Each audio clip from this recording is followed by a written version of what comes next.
It's time to eat. What are you hungry for? Sit down and get ready to consume an abundance of fantasy football knowledge from Ross Tucker and Joe Dolan. Feed me now. I'm starving. On the Fantasy Feast Eatin' podcast.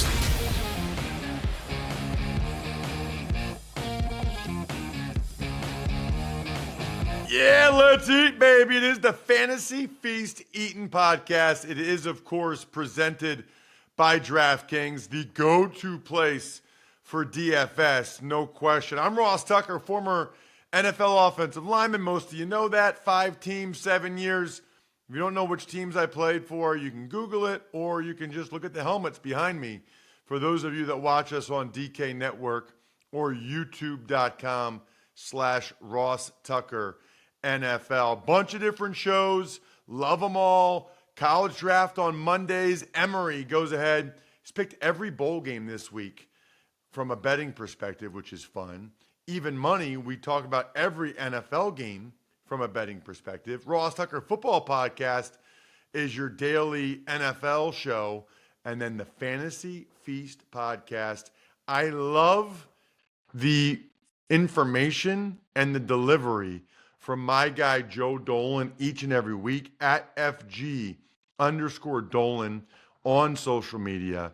He, of course, one of the owners over at fantasypoints.com, where you can and should use the code 23feast if you didn't sign up already to get their unbelievable content. I'm not aware of a place that gives you that much bang for your buck. It's incredible. Fantasypoints.com. Joe, we're finishing strong, and we're starting with Thursday night. Jets and the Browns. I mean, are Joe Flacco and Amari Cooper out here leading people to fantasy championships? But now they got the Jets defense. Well, I got to be honest. In one of my leagues, I didn't even have to sweat my semifinal matchup because my opponent had Amari Cooper, so I didn't even have to pay attention to the rest of the week. So I'm like, all right, I had Puka Nacua last Thursday, and I'm like, ha! I'll get you, buddy. And then Amari Cooper goes out and doubles him up. Joe Flacco right now, Ross, I'm comparing Joe Flacco to the director's cut of a really famous movie. Have you ever seen the Lord of the Rings movies? I don't know if you're a fantasy guy like that. I've seen part of them, yeah. Okay. Well, they're really long. They're also really good. But when they were released on DVD, back when DVD was the thing, they had these director's cuts that added 45 minutes to an hour of extra stuff that they cut from the final movie. Joe Flacco right now is the director's cut of a Lord of the Rings movie because there's a lot of mistakes. There's a lot of stuff that if you wanted him to play a perfect game, you would have left on the cutting room floor. But it's still great for a completionist, and overall, it's still an enjoyable experience to watch him. He's throwing a bunch of picks, but he's also putting up yardage and touchdowns. And here is the thing, as we mentioned on last week's show, the Browns cannot run the football at all. And they're not going to run the football against the Jets. So even though the Jets are a generally difficult matchup. We saw what they did to Sam Howell, but Jacoby Brissett came in and then actually almost led the Commanders to a victory. I think the Browns are still going to drop Joe Flacco back 40 times in this game. I really do. And while it is a difficult matchup for both Flacco and Amari Cooper, you just cannot sit them at this point. I think Joe Flacco is going to have revenge on his mind. Joe knows that the Jets have struggled without Aaron Rodgers, and Joe was with the team last year. I think Joe Flacco is going to come out, and he's going to have a good time in this game against the New York Jets. Yeah, I mean, look, he made it pretty clear this week. I think he wanted to sign with the Jets. They didn't want him. Yeah. He would have signed with the Jets. What about the Jets on offense? Looks like it'll be Simeon again at quarterback. Yeah, it'll be Simeon. The good news is Breece Hall finally got his first decent game in months, at least on the ground. And then of course if you used him, he caught you 12 passes as well and probably won you a week. So we're talking about maybe the two biggest week winners from week 16 facing off here in Amari Cooper against Breece Hall. I don't think Breece Hall is going to have that much success on the ground against the Browns defense. this week. They did a good job on Devin Singletary last week. But Breece Hall, Trevor Siemian will check him the ball down, and he'll get the ball to Garrett Wilson. And you know what? That's all we ask. We know your quarterback play is not going to be good. Just get the ball to Breece Hall and Garrett Wilson. Trevor Siemian has done that. I think I'm going to go with Flacco and Garrett Wilson this week for DraftKings. Flacco, 6,100. I think he wants to put it on the Jets for them not calling him this year. He lives in Jersey. I mean, he would have loved to have played for the Jets. So 6,100 on Flacco, and then I'll go with Garrett Wilson, 5,800. I mean, he's the guy the Jets heavily target, as they should. So those are my two DraftKings guys this week. What about Saturday night, Joe? I'm expecting a ton of points and yards and touchdowns. How about them Cowboys hosting the Detroit Lions? Yeah, so this one I agree. I think this is going to be a really fun fantasy game. I thought Dak Prescott bounced back against the Dolphins, but their defense gave up a drive at the end of the game. You know what you're getting with your Cowboys right now. You could probably look. I don't think the Cowboys are going to. I don't think the Lions are going to stop the Cowboys at all. So that probably gives you an opportunity to go.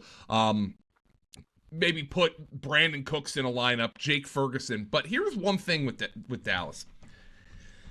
And, you know, maybe he's not totally healthy because he did break his leg last January, and we tend to forget these things. But when I look at Tony Pollard and I look at the fact that he's playing on a good offense, the Cowboys' offense is good. There's no questioning that. With the role that he has and the fact that he has stayed healthy this year, combining all those things together, Tony Pollard's been the biggest bust in fantasy football this year, in my opinion. Austin Eckler got hurt. You know, Bijan Robinson as a bozo for a head coach. Justin Jefferson got hurt. Jamar Chase got hurt, and his quarterback got hurt. Combining all the things that are actually working in Tony Pollard's favor, I'm not sure there was a bigger bust in all of fantasy football. And the problem with Tony Pollard is, you look at his role and you're like, well, he plays for the Cowboys. You know, he's got 13 to 15 touches minimum a game. How do you sit him? And he's had such a bad season. Ross, I have no idea how he didn't score a touchdown on that play on the opening drive against the Dolphins. I literally don't know. Like, he cut back, and then even despite cutting back, his entire body got in the end zone with the exception of the football, and then they fumbled, and that was obviously a bad omen for what was to come for them in the game. So, look, when I talk about Tony Pollard against the Detroit Lions, you have to play him. You know, I don't think Detroit's defense is stopping anybody this year, but it's really, really disappointing what kind of season he's had. What about on the other side, Joe, for the Lions? So, for the Lions, I mean, I think you start everybody again. Sam Laporta, unfortunately, did not have a huge game, but Jared Goff and Amon-Ra St. Brown came through. I think the Lions, in this game, I think it's going to be more of a Jahmyr Gibbs game with the projected game script. The Lions are pretty heavy underdogs in this game. I think it's going to be more of a Jahmyr Gibbs game than a David Montgomery game. But the Lions, you play your guys. You play Goff playing indoors is a solid matchup. You have Jahmyr Gibbs in a projected high-scoring game. Obviously, St. Brown, I don't think you could sit Sam Laporta. He just had a bad game last week. I think there's going to be a lot of points scored in this game. And by the spread, it looks like the Lions are going to be playing from behind. And, you know, I will say this, too, just we don't talk about it enough. I think they upgraded at both running back spots. Montgomery's better than Jamal Williams, and Gibbs is better than DeAndre Swift. Yeah, and isn't that funny? That's what we talked about in the offseason when I endorsed drafting both of the guys at their cost. I'm like, look, I like both of them. They had 2 top 20 running backs last year, and they got rid of them both, and it was actually a successful move for the Lions, which is pretty wild. Let's talk maybe the biggest game of the weekend, Joe. It's got to be, right? It's the Miami Dolphins against the Baltimore Ravens. Just a Sunday 1 o'clock game. Interesting. Yeah. By the way, the Cowboys-Lions game on Saturday is the final Monday night football game of the season. That's pretty interesting, in my opinion, at least of the regular season. So a Saturday, Monday nighter. Dolphins and Ravens. Baltimore, obviously, very impressive defensively against Brock Purdy. And isn't it funny that they're going to get an offshoot of the same system here against the Miami Dolphins? And Miami, I think, is probably going to want to try to run the football. You know, we had Raheem Mostert come out, get a little dinged up against the Cowboys. Fortunately, he scored the receiving touchdown. Achane hasn't really gotten himself involved in as much in recent weeks as we thought. Been kind of a disappointment there. The thing to watch for Miami, though, is Jalen Waddle. Looks like a potential high ankle sprain for him. I would be surprised if he plays in this game, which is going to give the Ravens options, obviously, to go attack Tyreek Hill with some double coverage. So I think the Baltimore Ravens, who gave up, by the way, over 100 yards receiving to both George Kittle and Brandon Ayuk, I think the Baltimore Ravens are going to be able to double Tyreek Hill in this game with no Jalen Waddle. So if you're dying for a tight end option, absolutely dying, they just gave up over 100 yards to George Kittle. Durham Smythe caught 5 passes last week. Maybe you can look at that for your lineup. Maybe if you lost to T.J. Hawkinson to an injury. What about, Joe, when the Ravens have the ball? You know, what's funny about the Ravens is Lamar Jackson probably solidified his case for MVP, but they really didn't do anything besides Lamar for fantasy. You know, Gus Edwards had the short rushing touchdown, and he had a reception. Justice Hill got 13 touches, which I think is notable if you need a running back this week. And Zay Flowers had 13 targets. Other than that, you know, I thought it was a disappointing game for Odell Beckham. Rashad Bateman didn't do a whole lot. Isaiah Likely caught just 3 passes. So the Ravens are just really spreading the ball around, which I think is enhancing the MVP case for Lamar Jackson, because he doesn't have star players on the perimeter without Mark Andrews. Once again, for like the 47th consecutive season, they're down to their 3rd and 4th string running backs back there. So Lamar Jackson is getting this done by himself with a rookie receiver as his top receiver and his backup tight end as his second best receiver. It's pretty fascinating what Lamar Jackson has done. I can endorse him for MVP. Let's move on to the Patriots and the Bills, Joe. But before we do, I'm looking at my Game Time app because Sunday at 1, Joe, I didn't tell you this, I'm doing the Falcons and the Bears for CBS with Jason McCourty, Chris Lewis, Amanda Renner. Looking forward to it. Right now, the cheapest ticket, top-level grandstand 3 at Soldier Field, $67. So you want to have something cool for New Year's, do that. Really, I don't care where you live. Just make sure you get the Game Time app on your phone. It is so fun. By the way, even Chicago, like just going through it, to see like DePaul basketball, Chicago Bulls, Blackhawks, just the amount of events that you can have in each city when you put it in, it's really, really cool. Game Time has deals on tickets right up to the start of the event. I mean, it's almost addicting to be watching and seeing what all events are in your area. Take the guesswork out of buying tickets with Game Time. Download the Game Time app, create an account, and use code FEAST for $20 off your first purchase. Terms apply. So again, create an account and redeem code FEAST for $20 off. Download Game Time today. Last minute tickets, lowest price, guaranteed. Joe, you got any guarantees for me with the Patriots and the Bills? Yeah, my guarantee is the Bills are going to win this game, and the Patriots are going to have an ugly offensive performance. The biggest question here for the Patriots is the status of Ramondre Stevenson. Is he going to play this week? Because if not, I think Zeke Elliott's an RB2. Look, it was not pretty against the Broncos the other night, but Zeke Elliott had 21 opportunities. He caught 9 passes and scored a touchdown. Can't ask for much more from a running back who, quite frankly, looks pretty washed to me, but he's getting opportunities. So keep an eye on the status of Ramondre Stevenson. If you need another Patriot, Pop Douglas, Demario Douglas, had 8 targets and 5 catches for 74 yards. He is a viable wide receiver 3 option for the New England Patriots. I'm not interested in anybody else on this offense. Okay, then on the other side, you've got the Bills offensively. Curious what you're thinking. I mean, we had our once every 7 weeks Gabe Davis game, Joe. You can't go to that well again, right? I mean, if you need Gabe Davis, like, I think you understand what he is at this point, right? If you put him in your lineup, you literally have week winning upside and week losing downside. That's what he is. I don't need to analyze him any more than that.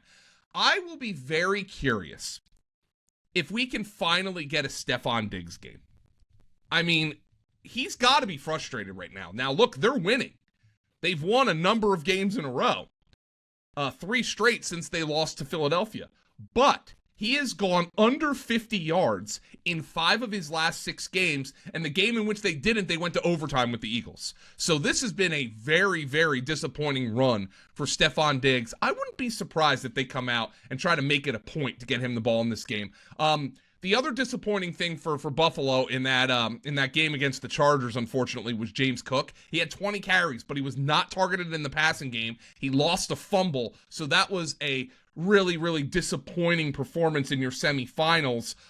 If he carried you to your fantasy playoffs. For James Cook, though, I have no choice but to go back to the well on him. He did get 20 carries against the Chargers last week. All right, what about the game I'm calling that I mentioned already? Falcons and the Bears, both teams coming off of wins.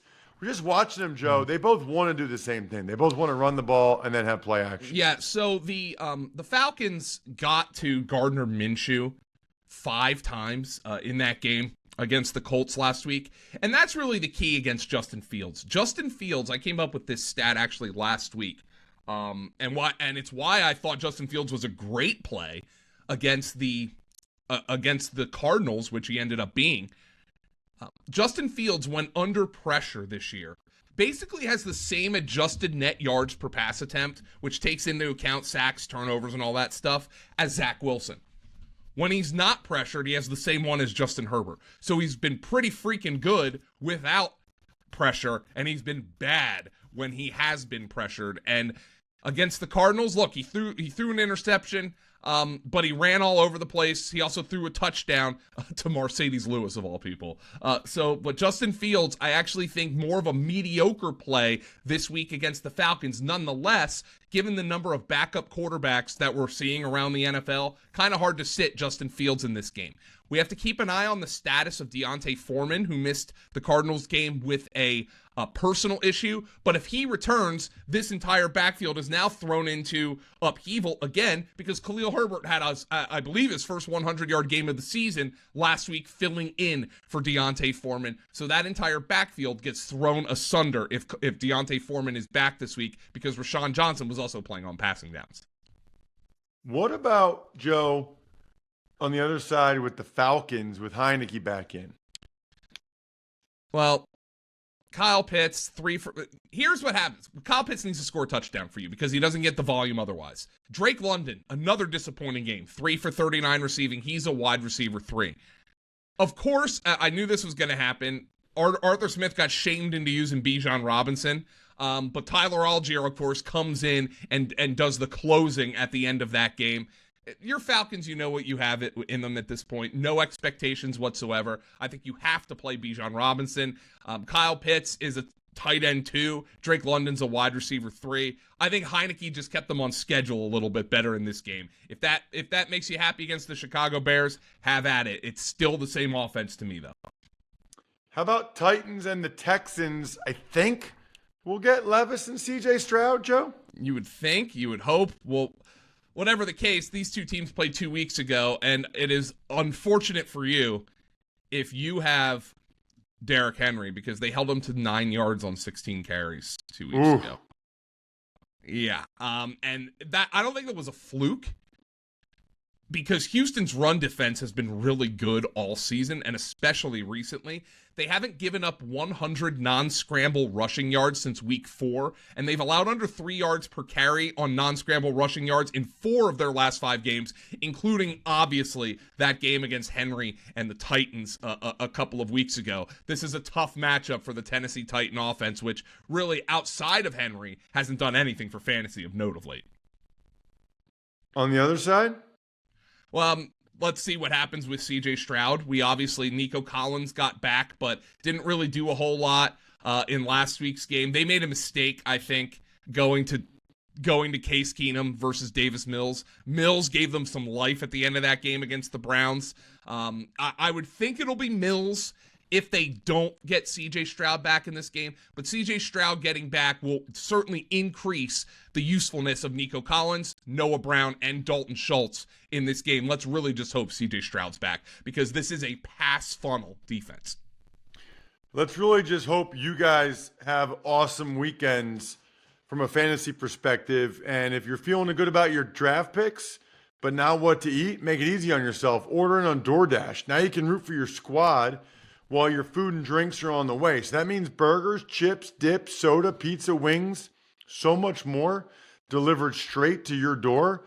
And you know me, Joe, if I'm eating, I'm drinking Labatt Blue Lights. Why not? Delicious. Live life to the power of we. Always enjoy responsibly. Beer. Labatt USA, Buffalo, New York. All right, Joe, let's talk the Raiders and the Colts, both of whom coming off pretty disappointing offensive performances, at least. The Raiders had a phenomenal defensive performance. Aiden O'Connell was brutal in that game. 9 of 21. I don't think he completed a pass after the first quarter. Devontae Adams catches 1 pass for 4 yards. I think they'll be better this week against a Colt defense that is decent, but certainly not what we saw the Chiefs do. But I mean, if you don't have any faith in Devontae Adams after what you saw from Aiden O'Connell, I don't blame you. The story for the Raiders is this: the run game. I don't think many people had Zamir White runs all over the Chiefs on their Christmas Day bingo card, and I'm guessing even fewer, Ross, had Zamir White, a best ball league winner, on theirs, but he's now produced performances of 14.5 and 17.5 fantasy points in his last 2 weeks without Josh Jacobs. It's possible Jacobs, who has a quad injury and an illness, returns this week, but I wouldn't be surprised if the Raiders, as they look to build for the near future, give Zamir White a couple of carries in this game. So that's the situation I'm monitoring, because Zamir White might put a cap on the upside of Josh Jacobs in this matchup with Indianapolis, who just got run all over by Bijan Robinson and Tyler Algier. What about Indianapolis offensively? Yeah, so the thing with the Colts, they were so disappointing. Jonathan Taylor got 18 carries, obviously with Zach Moss injured. Here's the deal. You play Jonathan Taylor, and if Michael Pittman's back, you play Michael Pittman. Other than that, ignore the Colts on offense. It's amazing that they've had the success they've had with that being the case. Yeah, hey, let's talk done Carolina. Joe, let's talk Carolina and Jacksonville. I saw your social media. Bryce Young's giving you some hope. Look, not for fantasy, but that touchdown throw, his second one to DJ Chark, where he's rolling out to his right, and he puts it on the money in the back corner of the end zone. Look, I know they played the Green Bay Packers. I think I said on this show last week, I think it's more likely that Bryce Young makes the Packers defense look competent than vice versa. I was wrong. Bryce Young made the Packers defense look even more incompetent than their fans already think it is. But Bryce Young did a solid job in that game, throwing for his first career 300-yard game. I am not giving up on Bryce Young. I think this offseason is going to be telling. That being said, Carolina, to me, even with DJ Chark putting up that game, Adam Thielen having the game he had, is still just a Chuba Hubbard and maybe Adam Thielen fantasy team for me. I'm not going to overreact to one game against what could be the league's worst defense right now with Green Bay. Well, speaking of bad, let's talk about Jacksonville. They're bad, Joe, everywhere. And I saw they just got Barkley off the Giants practice squad, so I don't know if that gives you some trepidation with Lawrence, although he's never missed a game. That being Matt and not Saquon. Yeah, they didn't sign Saquon away from the Giants this week. They can't run the football. Travis Etienne had 6 carries for 12 yards. Jacksonville, Etienne, who was 3rd in the NFL in explosive run rate among running backs with 200 or more carries last year, has just 4 such explosive runs since week 7, 2 of which came out of the Wildcat. So 2 of them came on trick play looks. So they don't have any explosive plays in the passing game. They were trying to get E. Cooks going. I don't know who even that guy is, but he caught 3 passes in the first half against the Buccaneers. You know, Calvin Ridley came on in the second half and scored a couple of touchdowns. But, obviously, burying the lead here, Trevor Lawrence is hurt. And he hasn't been all that good this year anyway. So if Trevor Lawrence doesn't play, you probably downgrade the entire offense. Zay Jones is going to be back, if that matters to you. Probably does, because it does make Calvin Ridley more appealing in this game. But Jacksonville's offense right now is not one I want to be trusting for fantasy, with the exception maybe of Calvin Ridley and Evan Ingram. They are absolutely limping to the finish line. We are not. We got 2 episodes this week, like every week. The show that's so nice, we do it twice. 2 more episodes next week. Then we'll start to go into the once-a-week episodes, but still a bunch of big games to talk about in episode number 2. Make sure you subscribe, whether it's to youtube.com/RawSuckerNFL or your podcast app or whatever. I'm stuffed. We're done. Thanks for tuning in to Fantasy Feast. Make sure to also check out the Ross Tucker Football Podcast, Even Money, and College Draft, all on the DraftKings Network, YouTube, or subscribe to the podcasts on your favorite platform.